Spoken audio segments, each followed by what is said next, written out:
He says my uterus is like stretched to my mouth. So if you could. Hey everybody, welcome back. So today's topic will be about preterm labor and the potential causes. And I think it's a really wonderful topic because around third trimester, you're gonna get little aches and pains and twinges and Braxton Hicks contractions and get worried you're going into preterm labor. So after this video, you will have about 4 or 5 causes of preterm labor. Before we start, let's talk about what preterm labor is. So some may define it giving birth prior to 35 weeks. Some may define that they're not concerned about preterm labor if it's as long as it's after 32 weeks because of the organ development is pretty much done. Now, I kind of like to basically describe preterm labor is when you give birth to a baby that is potentially may have challenges or difficulty or failure to thrive type of things. So that would be my definition of preterm labor, because you can have someone who gives birth at 35 weeks and the baby's doing well, 7 pounds, APGAR scores are great, everything is wonderful. You could have someone else who delivers at 35 weeks and things may not look that great. Let's get started on the causes. Number 1 is inflammation or infection. There was a study done including 759 women who had their vaginal flora assessed in first trimester.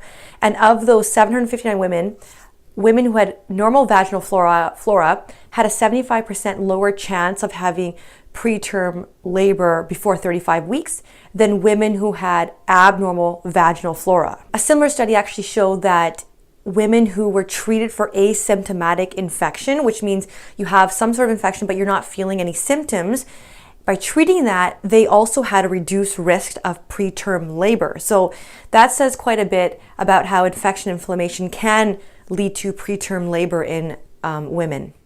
Number 2 is vaginal bleeding with the root cause from the placenta. So that can cause preterm labor in women as well. Another study done, which I found on uptodate.com, describes a study of 341 women. And of those women, having a vaginal bleed in more than 2 trimesters significantly increased the chance of preterm labor by 7-fold. So that is quite a bit. So number 2, vaginal bleeding. Number 3 is pathological uterine distension, and it kind of is what it sounds like.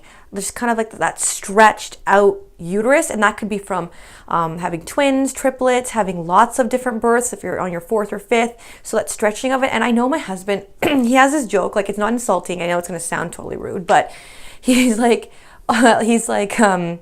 oh yeah, you're gonna definitely show a lot more in your, 3rd or 4th, whatever, pregnancy type of thing. I mean, he says my uterus is like stretched to my mouth. So if you get that idea, like he's basically saying it's like so distended that it's like stretched to my mouth. And I get this vision of like my whole body is one big stretchy, saggy uterus. I mean, it's a joke between us, but you get the idea. I'd be on to my 3rd pregnancy and that uterus is obviously a lot more stretched out than when I had my 1st pregnancy. So that can cause preterm labor as well. Number 4 is pathological cervical changes. There's a lot of medical jargon for this, but I thought the most simplest way of describing it is, for example, would be something like cervix shortening. And I remember when I was pregnant with my 1st, the doctor was assessing my cervix and she's like, wow, that's great, you got a long cervix. And I'm like, whoa, I mean, don't go talking about my cervix like that. And so she's like, oh, it's a really good thing you've got a really long cervix. And I was like really proud of it. Like it's like having like a long neck, a long torso, but I couldn't show off my cervix to anybody. So it's like having a really beautiful body part, like a long cervix, and I can't even show it. Sometimes I feel like I should get some sort of like ultrasound of my cervix and just say, when you go to a modeling audition, I'd be like, yeah, you don't need my actual profile. This is my cervix. And I feel like they would just hire me. Look at my long cervix, like that would be my audition photo. Wouldn't be like a headshot, it'd be, here's my cervix, because I'm proud of that cervix. A fun, interesting fact is women who were preterm born themselves to their mother have a higher chance of having a preterm delivery. On that same vein, if you have a sister that delivered a preterm baby, you are yourself 80% more likely to deliver preterm than if your sister didn't deliver preterm. So thank goodness my sister did not deliver preterm, and I haven't delivered preterm, so we are good so far. So anyways, I really hope you enjoyed this video. If you have any questions, put them in the comments below. If you liked this video and you found it helpful, please like the video. And if you really enjoyed the video, subscribe to my channel, because I post videos every week or every 2 weeks about motherhood, pregnancy, labor, babies, everything. Anyways, have a wonderful night. Bye.